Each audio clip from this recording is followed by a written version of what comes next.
So for those of you who are listening to this is like a new thing. I'm just realizing that it's not talking about Shmira anymore.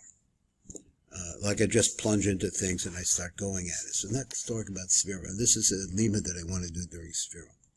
But this is this particular piece that we're doing in Hilchos Pikado, which has to do, that's interesting also. And it goes on the Torah of Rabbi Nachman called Ashrei Smimi Derech. It's the very first Torah. So over here is a commentary on it. This is the commentary made by Rav Noson. It's been put together in this book.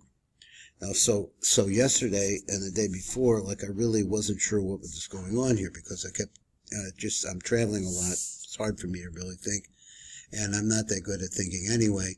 And so over here, what's coming over is just now beginning to appear to me. This is going to be the 5th time that I've read this one paragraph.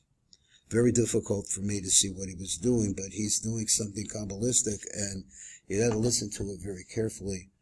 That's what I've learned. This is my 5th reading, so let's see what we get now. So up at the top, he says, he just starts in talking on number Yud Zayin. He said, "V'zechu b'chin Shmira b'baylim shepatim ha'kol." So if you have to guard something, but the thing you're guarding is with the owners, then you don't have to make an oath. Shuchu Peliya Gedola, because this is tremendous wonder. Why would that be? Afal pi pshuto. So if you just listen to that halacha, that if you borrow something from somebody, then you're going to be pater from it. From making an oath on it, you don't have to pay it back. You could just say, well, whatever you want. That you will be partner. Maybe you don't have to make say anything. Also lo tova. They gave him an extra benefit. You say, well, Gam came, that they also came along with the animal. So now let's say you had an ox, and the ox is going to do you want to do some plowing with this guy's ox, and you borrow it. Hey, can I use your ox? And he said, no problem. But then the owner does an extra favor, knowing the ox a little bit. He goes along with you. So now he's letting you use the ox, but he's watching you as you're doing it. So everything is really going to go up to whatever he was talking about before, which I can't tell you. So the main thing of Shmira is the concept of Chitzonius, something on the outside canal. So the person who actually owns the animal, a neged hashomer, is correspond to the owner, to the user of the borrower. So normally this is the way it would be, is that you lend something to somebody else, the other person is responsible for guarding it, and therefore you're really going to be on the inside hoping that everything is going to work out okay, or you're not concerned, but you're on the inside, he's outside, he's watching the animal. So he wants to introduce this idea. In every different thing, everything, male and female, is always there. That is, opposites are always there. What are the opposites here? There is a concept of panemius, and there's a concept of chitzonius. And everything which is higher than its neighbor. So that whatever is up and above is going to consider also in the space and spiritual space which has no up and down, right, left, and inside and out. It doesn't have that.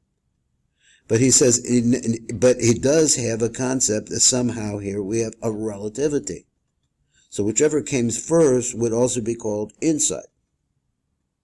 It's really that it's just manifestation is first. So therefore the owner of the cow, the ox, is a neged hashomer in regards to the shomer, or hashoel, or the, let's say the borrower, shechal alechem as Shmira, who really have the responsibility of making sure that the animal doesn't get hurt, or whatever. Shehu b'bechina chitzonius, so now becomes the aspect chitzonius. Now that is, the owner becomes the aspect of chitzonius. That's what he said. He said, bala chayfetz, the ox owner, v'bechina penimius neged hashomer, that's the way it should be, o hashoel, shechal alechem as Shmira, that have the responsibility of bechina chitzonius, that there's okay. Shmira b'baylim pater, so therefore the Shmira, if something happens, the guy who owns it is pater. Now let's say Shmira b'baylim. Shmira, I think you translate this, Shmira b'baylim. Shmira in regards to the owner, that is, that you were watching it, is pater. But that's only, the only time that happens is with the ox owner is, there too. He's watching his animal and watching you. So at the time that you borrow it, he's going to take the animal, he's going to come along with. Like the rabbi said, Ki ma'achar shezeh bal ha'chefetz. So now the owner of the ox is now really watching the ox, and he's also watching the borrower. And now he's really becomes the chitzonius. Now you have a situation like this, similar. This is like how something which is basically and fundamentally outside can become inside. So we had this situation where we mentioned this in the previous time I learned this, that when the spheros move up, which is part of the whole concept in the Iyar of how davening, what is proceeding in our prayers, as spheros move up, the only part that can move up, they have a panemius and a chitzonius, is the panemius. So the panemius moves to the next level. It attaches itself onto the chitzonius of the level above it. That makes the chitzonius, the level above it, a panemius, because it has something outside of itself. And this is the pattern of growth. Now over here, he's touching on this idea, but I'm not sure what he's going to do with it, so just reading what I can. So he says, okay, so he says, therefore, Achar kach, so now he's going to borrow him a mizeh hashomer, eze chayfetz shuv ein chal olav chiyuv shmira. Now let me see if I could translate that better. He says, al kain achar kach k'shechaveiru zeh chazav v'shol mizeh. He came and he borrowed it from another guy. Came and borrowed it. Mizeh hashomer, from this man who's actually got the ox and he's using it. Eze chayfetz, this particular ox. Shuv ein chal olav kiyuv shmira. He doesn't have the obligation of shmira anymore. Ma'achar shu bebechinah penimius, since he's on the inside, neged bal chayfetz hazeh, who's on the outside. Now I don't know about this translation I did. I'm going to do it one more time because I'm not sure I really got it. Al kain achar kach k'shechaveiru. Now who is the chaveiru? That's a question that I have. Who's the chaveiru? A third party? But he seems achar kach k'shechaveiru zeh chazav v'shol mizeh hashomer eze chayfetz. He says the literal translation. Al kain achar kach, after this, k'shechaveiru zeh, the dischev zeh chazer, he goes back v'shol mizeh hashomer, and he borrows from that shomer. Eze chayfetz, I guess if we talk about the ox. Shuv ein chal v'lov chiyuv shmira. He doesn't have to watch it anymore. Machar shuv bebechinah penimius neged bal chayfetz hazeh. So it sounds like what the pshat is, and I can't get it out of the words, that I just can't do it. He says, sounds like what the pshat is that as a result of having the owner along with the animal that he's lending, that makes him the shomer. He's already a shomer in regards to the borrowed animal and the man who borrowed it. Then he goes down from the chitzonius. I guess he's talking about the baal the borrower. And corresponding to where the the owner of the chayfetz is, he becomes penimius. So that is the way in which, if you had the watcher of the watcher is on the outside, and the watcher is now on the inside. Which we said before in the metaphor, the previous metaphor is that this allows for growth. Now, exactly what this means, I don't know. So therefore, the person on the inside, he doesn't have the obligation of taking an oath. It's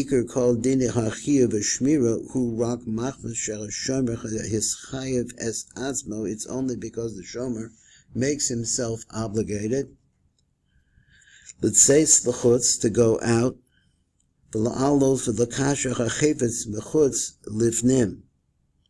Going over this again. He says, Ki Iker kol dini chiyuv hashmira. So the main part of the dinim, of the obligation of guarding something, Rach machmas shachashomer tischayev es atzmo, is only because the guarder, that is the person that's using it, is made himself obligated, that says the chutz, to go out, v'la'alos v'l'kasher ha'chefetz, and to go up and to tie together the chefetz mechutz, that's on the outside, lifnim, into the inside. Shezehu iker bechinas hashmira, this is the main part of shmira.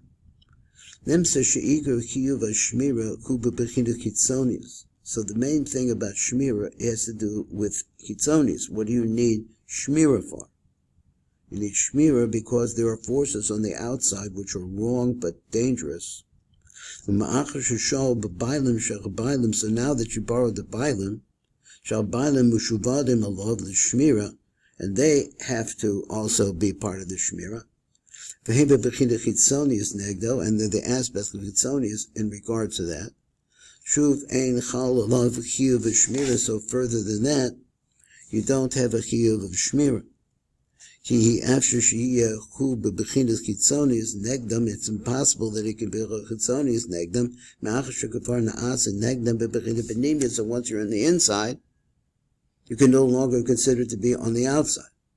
Because the Baal came along with it in his work at the time that he borrowed it.